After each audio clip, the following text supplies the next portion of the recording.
আসসালামু আলাইকুম। আজকে আমরা একটি আয়োজন করছি ক্রিকেট শর্ট পিচ ক্রিকেট টুর্নামেন্টের মতো।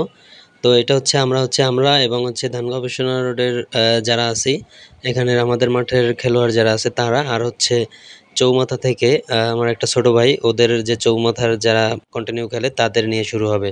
তো সবাই স্ক্রিনে চোখ রাখুন। এখন মূলত আমরা ব্যাট করতেছি, দেখতেছেন দুই পাশে আসলে ব্যাটিংয়ে ওই পাশে দেখতেছেন তুহিন আছে আর এই পাশে হচ্ছে হাসান। তো এখন বলার বল করার পরে ভালো শট ছিল আসলে। এটা হচ্ছে আমরা শুক্রবার দিন এইটা ম্যাচটার আয়োজন করছিলাম, কারণ হচ্ছে শুক্রবার দিন সবাই ফ্রি থাকে জানেন, এই জন্য আসলে শুক্রবার দিনই সকালে ম্যাচটা খেলানো হয়েছিল।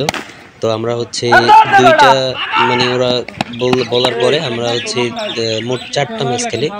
তো 4টা ম্যাচের মধ্যে প্রথম ম্যাচে আমরা বিজয়ী অর্জন করি, এরপর দ্বিতীয় ম্যাচে আবার ওরা জিতে, এরপর তৃতীয় ম্যাচে আবার আমরা জিতে যাই। তো এটা হচ্ছে লাস্ট ম্যাচ, চতুর্থ ম্যাচ। তো এখানে আমাদের ব্যাটিং করতেছি। তো ওরা মোটামুটি সবাই ওদের ওইখানেরই ভালোই খেলতেছিল, আর আমরাও মোটামুটি আমরা তো এখানে মাঠে কন্টিনিউ খেলি যারা এরাই। তো এক কথা বলতে এখানে দেখা গেছে প্রায় আমরা এর আগে যে একটা টেস্ট ম্যাচের আয়োজন করছিলাম এই মাঠেই, তো এটা বিভিন্নভাবে ভাইরাল হয়েছিল, বিভিন্ন পত্রিকায় এটা ছাপানো হয়েছিল। তো এই জায়গাটাই আসলে আমরা প্রতিদিন বিকালে যে জায়গাটায় গেলে ওরা মূলত একটা ফ্রেন্ডলি দুইটা ম্যাচ খেলতে আসছিল শুক্রবার।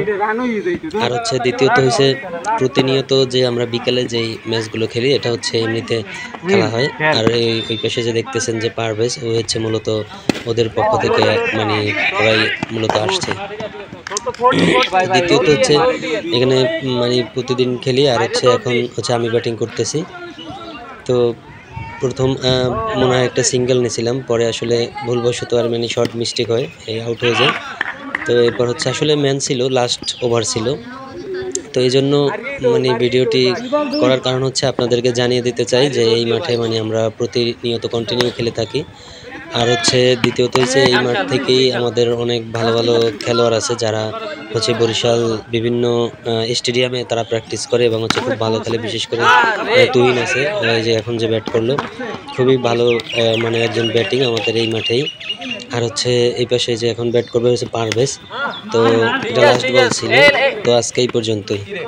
তো সবাইকে আবারও ধন্যবাদ জানাচ্ছি। ভিডিওর একেবারে শেষ পর্যায়ে সবাই ভিডিওটিতে অবশ্যই লাইক, কমেন্ট এবং শেয়ার করবেন যদি আপনি আমার এই পেজে প্রথম হয়ে থাকেন। আর ইউটিউব চ্যানেল আছে আমার সেম নামেই, তো সবাই ইউটিউব চ্যানেলেও সাবস্ক্রাইব করে রাখবেন। আর প্রতিনিয়ত কন্টিনিউ যাতে ভালো ভালো ভিডিও করতে পারি, এবং বরিশালের জানেন যে বরিশালের স্টেডিয়াম সম্পর্কে বিভিন্ন ভিডিও দিয়ে থাকি। তো ধন্যবাদ সবাইকে, আবারও অভিনন্দন।